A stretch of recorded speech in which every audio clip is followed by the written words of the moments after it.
I'm back. It's me, Dread. Welcome to How to D&D More Good.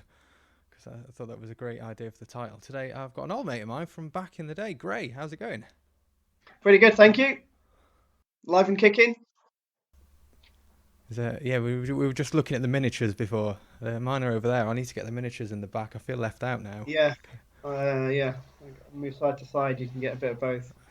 Maybe And some the giant collection close-ups. of RPG. Yeah, Is there's it a just lot of all Warhammer RPGs stuff. behind you? Yeah, it's a lot of Warhammer stuff. Games Workshop, bits and pieces that have been painted up. Chaos mainly. Bit of Nice. undead. Lots of heroes for D&D and that sort of thing. Sweet. So I always start these off with a little bit of a preamble to ask the guests on sort of what's your history in TTRPG games and sort of how long you've been doing it, and yeah, let's go with that. I should frame these questions more Um, professionally, but yeah, no, right. I remember going through the Hero Quest box set when it first came out, which is down there on the floor. I still have the original copy. It's seen better days, but yeah, I remember going through the Hero Quest adventures, like all of them, like blitzing them and just going through them, and then quickly moved on to D&D with the old Player's Handbook, which is there we go. Look, this one. I'm sure that's familiar to a lot of people. is that the original second ad? Yes, that's the second ed. Ah. I think I've got 3.5 and God, when did Hero Quest come out? I'm trying to think, like 93? I Something like think I was that. 11, Wow. so I don't know how quickly I bought it when it came off, but yeah, I just remember crashing over at a friend's and just blitzing it in the afternoon, just going through it over and over and over and over again, staying on board and then going through the characters. Of course, I guess. Jackson Livingston's Choose Your Own Adventures as well was big inspiration. I Mm, didn't read much. Didn't read much else apart from those sort of Warlock of Fire Top Mountain, and I think I've still got a couple of the Out of the Pit books and Port Black Sand. I think nice. they're in that shelf somewhere. I had loads of those as a kid. I do remember really Yeah, enjoying those. Like sticking yeah, your yeah. finger on the page. So I'm not going to die again. Just I'm going to go just back. I've quickly cheated. checking, make sure you don't fall down a trap or get poisoned or encounter something that was going to eat you alive. So the few people I've spoken with already, we've kind of discussed like various elements of D&D, especially with D&D being quite as popular as it is now, the old critical role effect and everything. And there's so many videos Yeah, on the internet, people just talking about D&D. But today, I guess we're going to talk about some things which aren't D&D and maybe the yeah, limitations of D&D compared to other systems. But I've yeah. I played mean, it. I'm going to keep turning around. I'm afraid. Going through the books. I'm looking for the stuff. I'm not going to go through it in any particular order. I'm just going to go through it from when the books come out. So, That works for me. second edition Star Wars. Okay. Um, Lots of D6. Of course, it's Star Wars, so lots of fantastic art, lots of great ideas, lots of scope. There's a really good colour picture of Max Rebo and his Nice. band. Um, Really good book, lots of D6. I remember lots and lots and lots of D6 and free roll in that game. And I think the more recent Star Wars role playing game, there was 3 or 4 of them that came out in the time over it. But there's the Saga Edition one that I've got as well. A lot more D20 centered as the D20 system goes, with the typical Yeah, the stats that one everyone's everybody come is to love. used to currently. Exactly, yeah. So I remember playing the. God, I did play. I remember playing a Wookiee Jedi once, because there was like two different types of Jedi you could do, and then a few sessions in, I realised that trying to do a Wookiee voice was just it just wasn't one I could do. Unless you've So got a translator. I think one of my first Star Wars characters was a Duros pilot, because I figured everyone's going to play a Jedi or something, and no one would be actually taking the wheels. And I remember just picking a big blaster pistol and just going a bit crazy with my dexterity and getting an astromech droid. I think I called him R2D12, and he was just like a bass speaker for my pilot. I just plug him into the spaceship, and then he'd play my soundtrack and sort out the astro navigation. who did you play these games with? Was it just friends, or did you have like a role playing Yeah, group or it was something? crikey, that was a while ago now. Yeah, a long time ago. Close friends that came over. I think that's been more difficult recently with getting people face to face, Mm. getting them at the table. It's difficult at the best of times with everybody's lives and children and families and jobs and the like. But COVID's just put an added obstacle in the way. Are you more of a DM or a player in general? I've done a lot of both, especially with the next game that I was going to bring up, Go which ahead.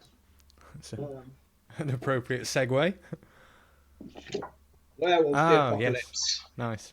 So, always been a big fan of World of Darkness, um, both tabletop and live action, with, of course, Vampire the Masquerade Yeah. mixing in with that.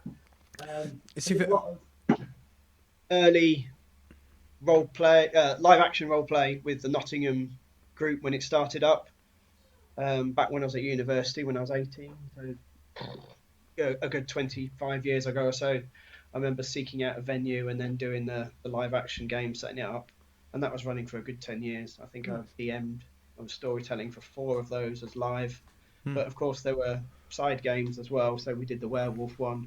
I had characters in that. I had 3 or 4 characters, main characters in the live action, but DMing tabletop with friends as well. So yeah, a bit of but both. another sort of person I was talking to was talking about the White Wolf systems. Yeah, I played them a lot, but I guess for people who don't know much about them, how do you kind of sort of explain the White Wolf system or sort of sell it Oh, it's compared a to the D&D yeah. people are used to? It's set kind of modern day, a little bit technologically advanced with some areas, but with vampires, werewolves, and mages and the Fey courts all hiding underneath a separate layer that's blind to most of the people. It's a socio-political, mainly for vampire, a bit more um, tribal and raw with the werewolf lot, but it's set modern day in a kind of darker, grittier, dystopian setting, I guess, with lots of different clans of vampires and tribes of werewolves, mage houses and courts for the Fae, and they all live sort of behind closed doors in their own little worlds. But of course, it's adult themed. Hmm. Do you find that setting more difficult to sort of DM or do the storytelling for? Because like with D&D and the fantasy stuff, I can just make a world. I find it really easy just to invent a world. I find it a lot harder to run a game actually in the real world because you've got kind of got to find some real world events to tie it into, and I Yeah, kind of struggle a I'm bit a with big that. no, not at all. I'm a big film buff, Okay. so when it comes to taking ideas for a live action, either live action or a tabletop werewolf game that's set present day, you look at films that are set in a similar environment. You can pick out stuff. I mean, usually it's set modern day, but you can always set it a bit further in the future. I mean, if you look at films like Strange Days, that's a really good one to take in. End of Days as well, both really good films to pick and draw influences from. All the dark, gritty noir stuff. Sin City as well. If you Hmm. look at that, um, you just take aspects from it, the weather, the environment, the settings, the lighting, music, nightclubs. If you look at Blade, Hmm. you get those vibes, and you just draw them in, and you set up a city. I mean, I created like Nottingham by night, effectively, with a group of others. So you pick the cities, and you know the city backwards. Lived here since I was at university, so you know with the layouts, and you can quite easily picture nightclubs being run by vampires. You can quite easily see the rural areas Would being you pick looked after actual by. real life locations? Though you know those of us who've lived in Nottingham, Yeah, so like yeah, the we Pit played and around the Pendulum, city for on set. example. Yeah, Hmm. exactly. We played it several times around the city. I mean, we were based at the Salutation, Hmm. the caves down there for quite a long time, but we shifted venues a couple of times. Playing other games in a similar vein was also good. I mean, I was one of the ones that started finding a venue for the Mirror Shades game, the live action Yes. cyberpunk that took place. Yeah, which I played a Um, few times when it was in Sheffield. yeah, So yeah. yeah. I think we had a couple of venues in Nottingham, including the Salutation, downstairs at what's now Prism. I think it was called the Hmm. Zone, and a few other places. So For, yeah, for, taking other games and of a similar variety or similar genre, you can mix and match and pick what you like out of it. For those who don't know, the Mirror Shades was a cyberpunk LARP, like Yeah. a complete homebrew system. It wasn't based on another system, was it? It was just. No, it was all homegrown. Yeah, based in New Rome City. Hmm. I remember that. That's good Great memories. fun. That is. Yeah, yeah. Yeah, just a small group. I don't know, maybe sort of 20, 30, 40 players maximum. I Yeah, think it soon at its snowballed though. I think we largest. were up to 50 and 60 at one point, and then Nice. I think it went to Leicester. So was it Rattle and Yes, Roll? I think it it was did. It did. quite some time ago now. Wow. I was in like my second year of uni. I think would have stopped going. Wow. God, how many years ago was that? Many, many. So we've Yeah, gone on a LARP tangent. What other yeah, games have we right, got? yeah. Numenera. I don't know if you ever played Monty Cook's Numenera. So this is quite a book. It's set on a planet that has seen 7 ages or 11 ages of man. So they've man has wiped itself out 7 or 8 times over. So it's got all sorts of alien and weird races in it, and little magical items that are like one use before they're useless, and people are surviving on whatever they can. Lots of weird and wonderful, crazy character races, and it's divided up into like jacks, who are the jacks of all trade. There are warriors, and there are nanos. So there's 3 different classes, and you can just pick up specific bits out of fantasy or modern day. Because apparently there's all sorts of like satellites that are orbiting around the planet, and weird races that have come down. Very obscure, very good fun, um, and worth a look because it's Monty Cook. So It's something fun about those with the because that and White Wolf as well. It may sound to people who haven't played it before like it might be a little bit more restrictive. So someone like, oh, I don't want to just be a vampire. But the way the actual game system works is there seems to be a lot more customization in what you can do. Is and you're not just going to, like I'm going to play a barbarian with my limited set of barbarian skills. Like it does feel like you can make a much more kind of rounded and in-depth character. yeah, especially with vampire. I mean, with the clans that they've got and the clans that they had. I mean, there's a Dark Age version which opens up a bit more variety, so you can play in medieval times, and the clans haven't kind of got to grips with everything that's going on and dealing with the church and the witch hunters and Mm. stuff. So you can pick a character in the Dark Ages who sits in a moral high ground, or he can be really evil and dastardly and just looking after himself. In the modern day stuff, it's a bit more structured, but still you have a great variety of abilities that vampires are in folklore have, and then you get the World of Darkness take on it, where you can learn other abilities as well.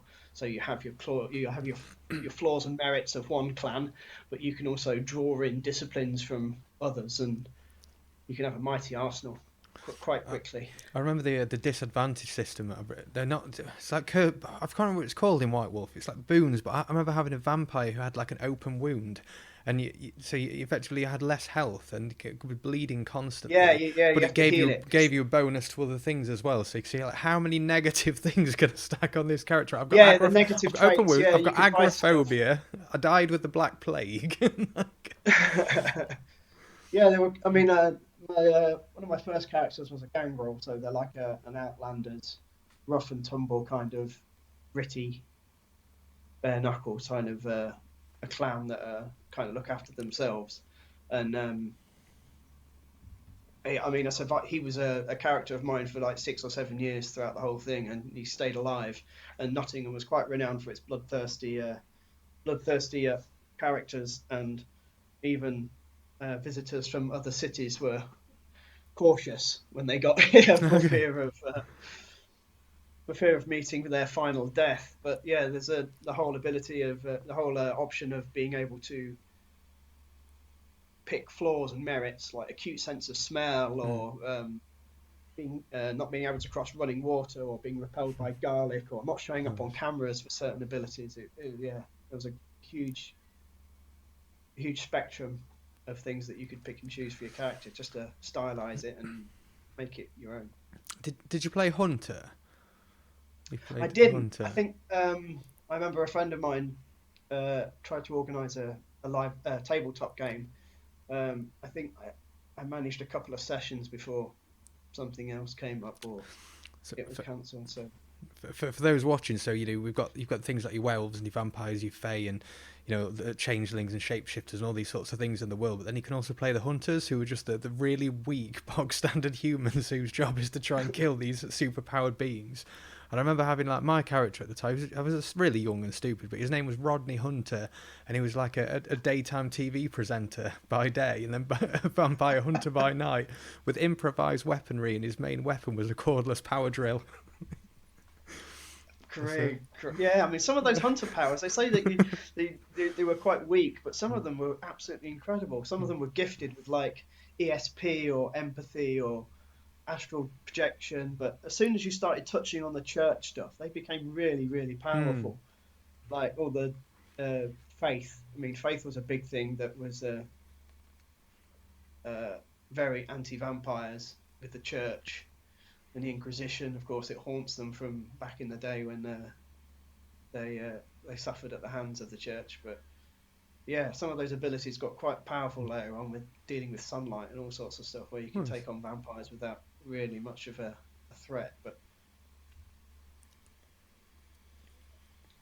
At least I remember good being stuff. weak to start out. I don't know how long we Oh actually yeah, played I it think for. most of the characters were. I think you were to kind of pick a nobody and pick a background, pick something normal that wasn't aware of these things, and then you tailor your character as it grows and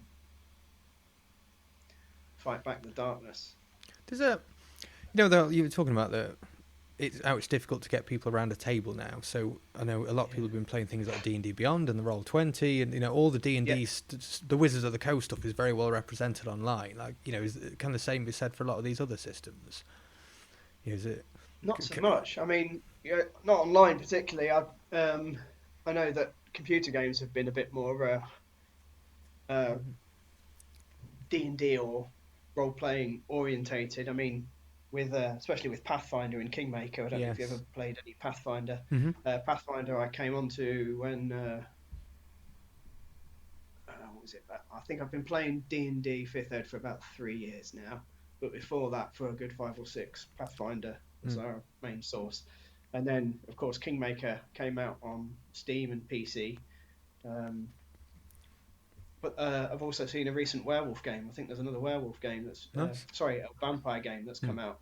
But there was a werewolf game as well that came out on the PlayStation. I noticed. I don't think it got particularly great reviews, but Because it is, yes, I do love those systems, the White Wolf ones. It's good to get a little bit more representation. I feel like D&D is not the best system, even though it's good. Don't get me wrong, but there's loads of better stuff out there. There really is. Yeah. yeah, I mean, looking at some other stuff I've got, I don't know if I'm going a bit SLA play Industries. Don't know this play one. industries. Yeah, you don't know this one. No, no. Oh wow. Okay, so it's set. It's like a dark cyberpunk futuristic corporate world run by an individual at the top of the food chain who has all these different races and um, all this weaponry and all these different types of corporations working for him. Um, and you get all the players are basically operatives, but they can vary from door kicking to PR Right. stuff just to boost his profile. I'm probably not selling it as good as it is, but it's said the role playing game of futuristic urban horror. Hmm. So very much like Judge Dredd, I guess, but with aliens. This is another good one that I played for quite a long time. Teenage Mutant Ninja Turtles Yeah, I've got some and Other friends who'd be excited Strangeness. about that. Exactly. A great play. I'm a huge fan of the films, the original films Hmm. anyway. But the idea of playing a mutant porcupine that knows ninjutsu is what's going wrong. They, they do. I mean, I've been DMing a few games, but I'm only playing in one game at the minute, and it is a homebrew D&D campaign based on like the equivalent of the Teenage Mutant Ninja Turtles world. So we've got one of the characters Yeah. is Rembrandt, who is the Turtle Monk, and we've got the Dreader instead of the Shredder, and it's cool. Right. The DM's done a fantastic job. He's just built the Turtles, when it's an expanded version of the Turtles world in the D&D rule set, which I think is just Yeah, like, why not? Why wouldn't you do that? exactly. Yeah, if you can do it, you can get away with it, then rock on. Exactly. You're going to talk about a zombie side as well.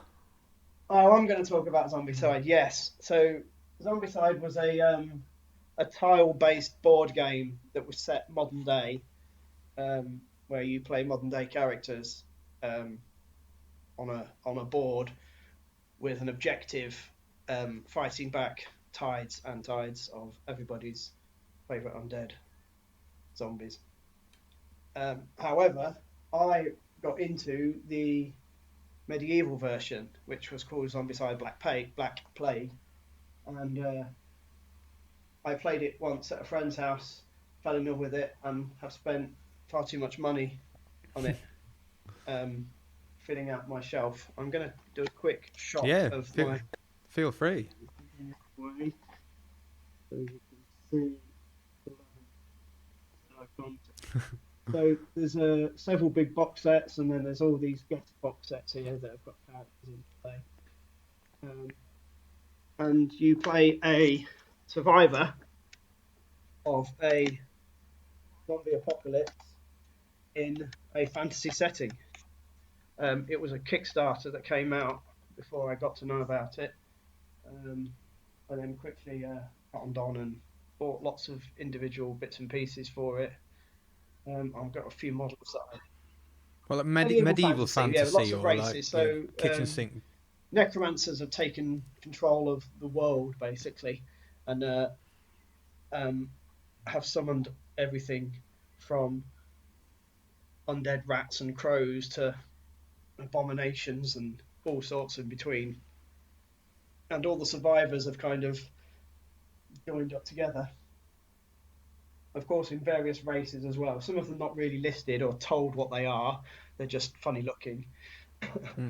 And you have to go through a board, very much similar to Hero Quest, but the tiles come like in 9 squares, so 3 by 3, and they're reversible. Okay.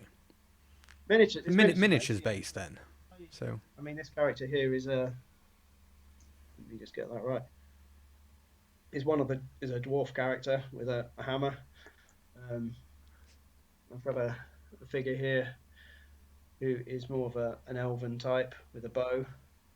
nice. But then you get some of the more weirder, larger characters, like one of my favourites who's called Plom. Yeah, called Troll. Plom. Get a profile picture. That's fun. So these Nice were miniatures as well. characters that were designed and created by individual artists.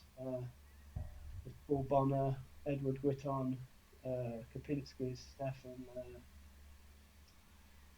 Carl, Adrian Smith, Neil Adams, John Howe, Carl Critchlow, who did Thrud. He's also got a box set.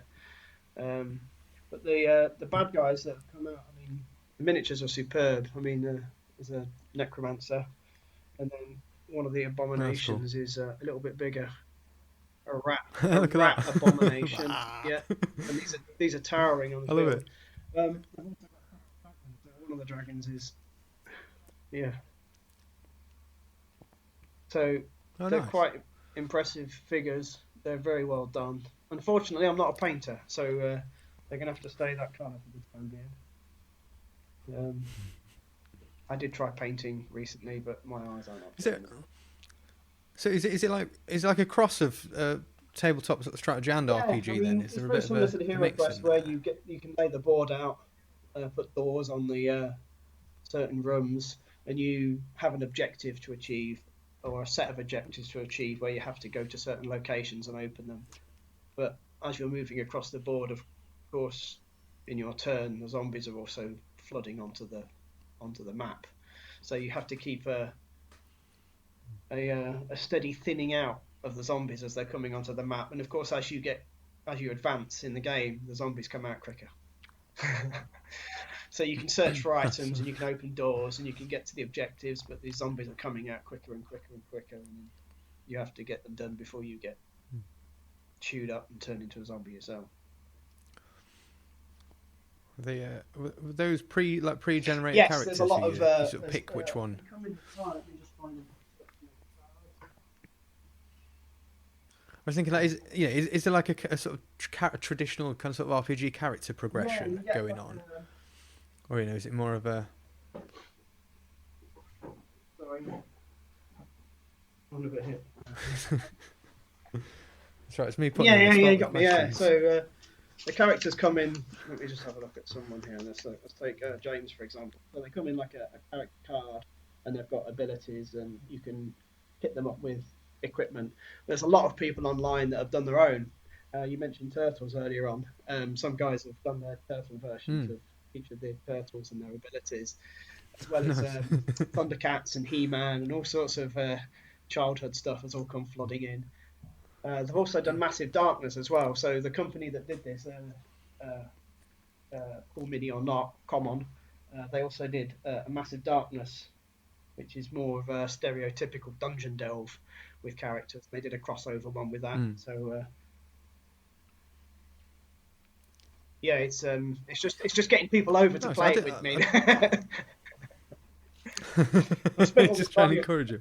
Can you do like one shots with it? Easily, there's campaign can you have like rules quick as well, games with it? Yeah, there's lots of different adventures and campaigns with people who create their own characters and taking characters from fantasy and films and that sort of thing, and made their own characters with and use them as well, I suppose.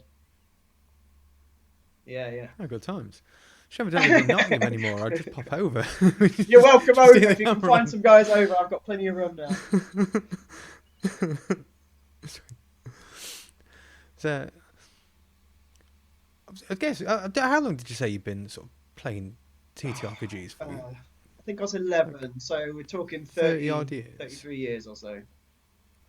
But before that, I mean, I was into my So I thought I was doing and gaming and stuff as well. And, yeah, remember Space Crusade? See, I thought I was doing well.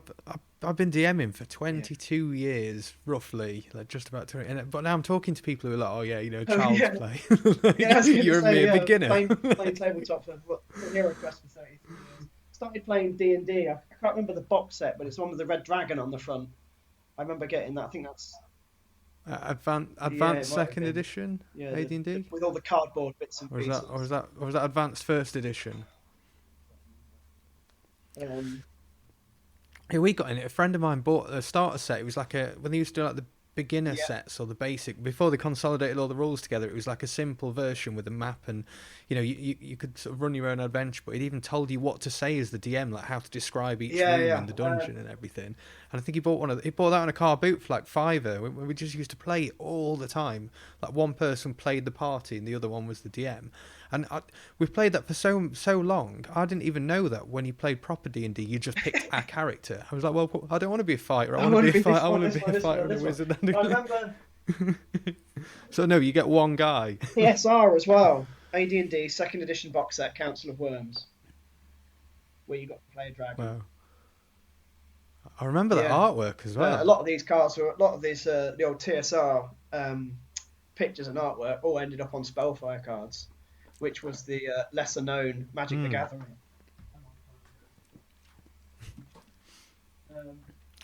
Planescape was also one of my favourite settings. Have you ever?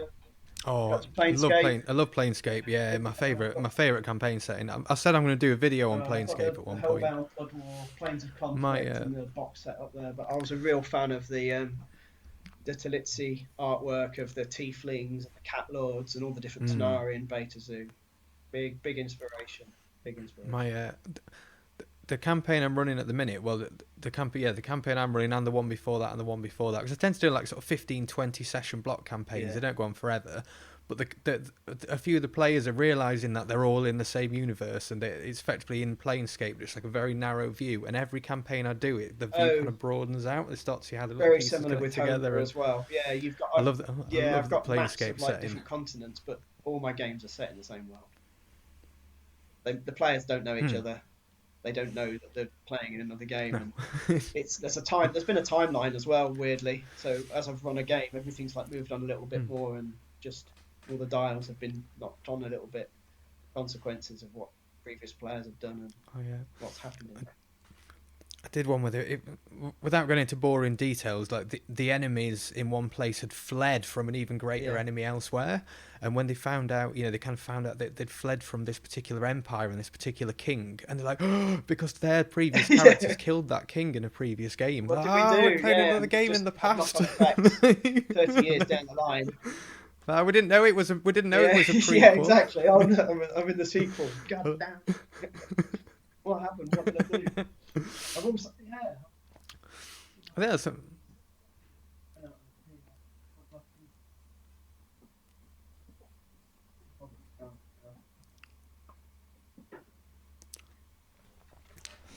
I think I'd say that's one of my favourite things. Definitely about the old homebrew is just you can just start a new game with new people and just have it in the next country along, or the next continent along, the next city along, and just it's so easy when you do that. World of Warcraft. Yeah, D&D Dungeons and rules. Dragons campaign setting for revised 3rd edition.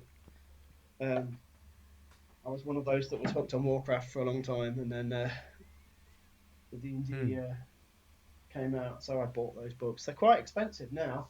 I think they're about 40 or 50 quid each, but I've obviously not touched them since. Becoming collector's things, aren't they? Things. It feels like I shouldn't have them though. I just never used. I got them and thought it'd be a really good idea to do it. I think I run one game and then it just.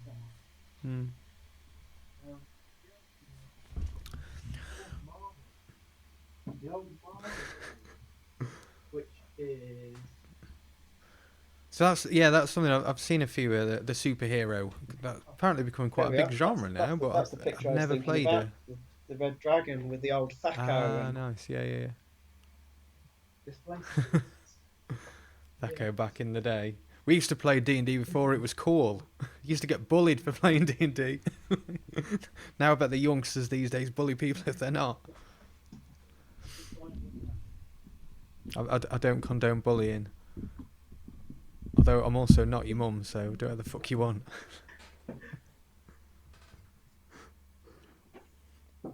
We are unfortunately coming to the arbitrarily decided time limit of said chat. So I guess if we haven't got another one, I've normally kind of been asking people like, if you've got any advice for people getting into it, or people who want to do something a bit different, like what would your recommendations or advice for people be?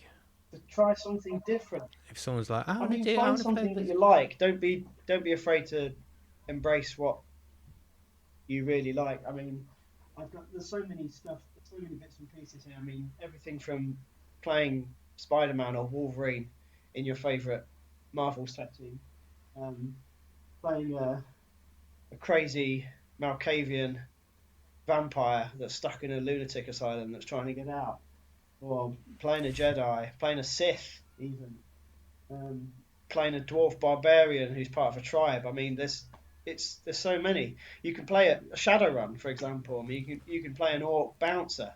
I mean, it's the guy. I love the Shadowrun settings. The idea of tabletop role play is to find a genre that you like, pick an idea for a character that you really want to explore, and develop the character with that mindset. So take the mindset of that bouncer, that orc bouncer, take the mindset of that Jedi, and I mean, when you've got enough background and information about the environment and what setting he's in, then it makes everything a little bit easier.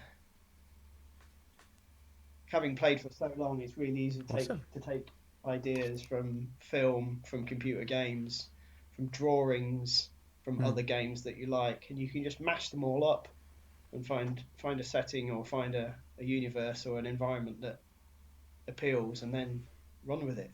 Find some friends that want to do the same thing and go crazy. Wholeheartedly encourage that.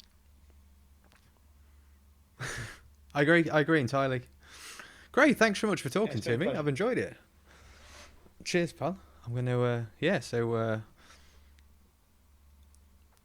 I was supposed to be the whole like and subscribe thing. That's what I was meant to do, but I just totally forgot. That's the Yeah, thing like you're and meant to do subscribe. if you're putting videos up on the internet. Yeah, if you like this shit, just like there's more. And Yeah, thanks feel for listening, everyone. feel And free to pick my brain. we'll Cool. we'll do. Thank Catch you you. later. Good Bye night. bye.